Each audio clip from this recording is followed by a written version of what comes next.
Well, I've headed back to the farm that I was fairly successful at the last time, hoping that I would have another good day, but it just didn't go quite to plan, but you'll see that in the footage anyway. One thing I'm trying different this time round is I fitted the camera to the eyepiece of the scope.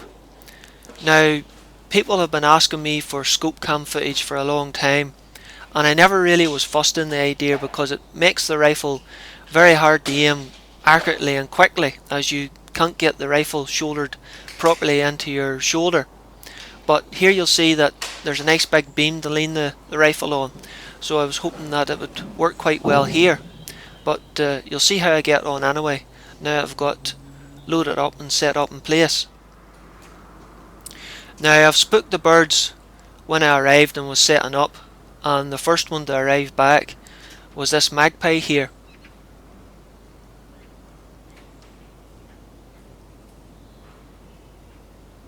Now, he's probably about 60 yards away, but I switched the camera on for a look-see to see how it was. Focused it with the side parallax, and I've got quite a good picture, but it's a very low percentage shot, not only because of the distance, but you can see it's quite breezy, so I decided not to bother.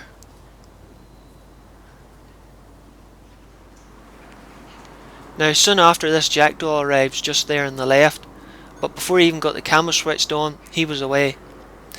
Now, a second bird has arrived. I get the camera switched on, and he's out of view before I ever get the camera or the crosshairs anywhere on a proper kill zone. But finally this magpie arrives. I get the camera switched on and the crosshairs on his shoulder, thinking about a heart shot, only to realise I haven't the safety catch off. So I realise he's going to sit for a wee while, and I decide for a headshot and dropped him where he stood. So that's the first successful shot with the scope cam anyhow. So I dander out and left him so he doesn't put off the other birds from landing.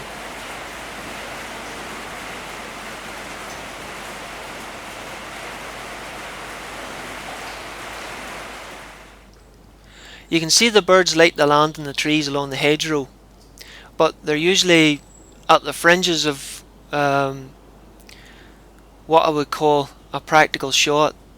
They're sitting at about 55 yards, and I'd rather have them a bit closer before I take a shot. But with patience they do land. But again, sometimes they're away before you ever get the crosshairs on them.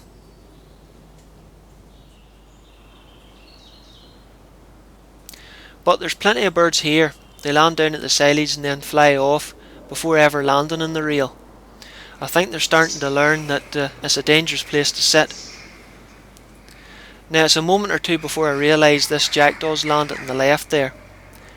I get the camera switched on, try to centre the crosshairs, but he's away. I think he maybe caught a glimpse of me. Now, I've been sitting for a while and I can hear a lot of cooing in the rest of the sheds, so I went to investigate. Now, I'm pretty sure I removed all the feral pigeons from this shed last year, but by the looks of things, there's a few more birds have moved in since then. So I get the rifle set up and the camera switched on, and you can see that there's two birds sitting in a beam the other side of the shed. Now, I know by the looks of this, these two birds are a mating couple.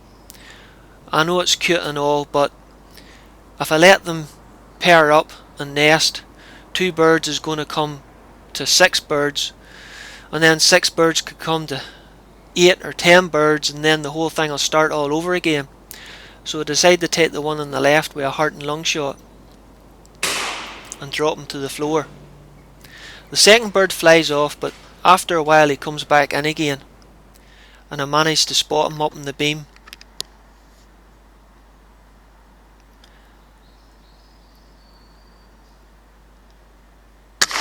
The shot knocked him cleanly onto the floor, but I have to admit I needed a second follow-up shot to finish him off. Something I did find difficult doing quickly with the scope cam fitted.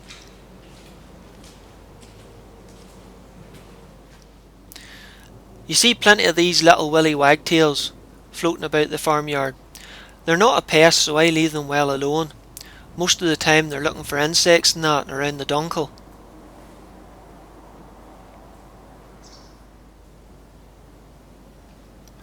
This magpie lands and he sits for a good while, plenty of time for me to get the crosshairs on him. But he's sitting in the lower post, and between the cow being so close to him and that bar of the gate and the crosshairs, I can't take a shot. I'm very tempted to try it, but I don't want to try and explain to the farmer why I accidentally shot one of his cattle, so I have to let him go.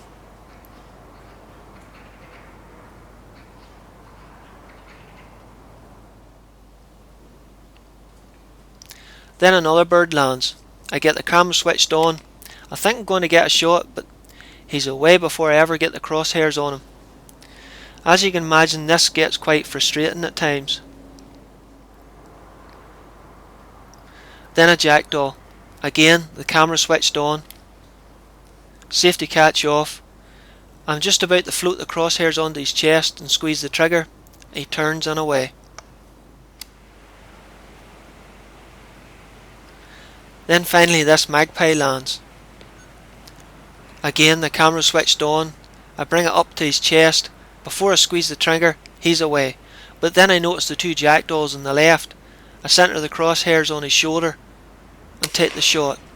I'm pretty sure the shot was good, but the bird still managed to fly round the corner before dropping dead where I found him.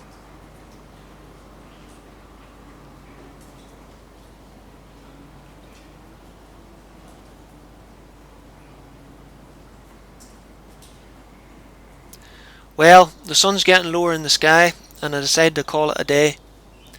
Now, whether or not I decide to do any more of these scope cam footage films, I don't know, but I've resulted in a decent bag, a couple of feral pigeons, a magpie and a jackdaw,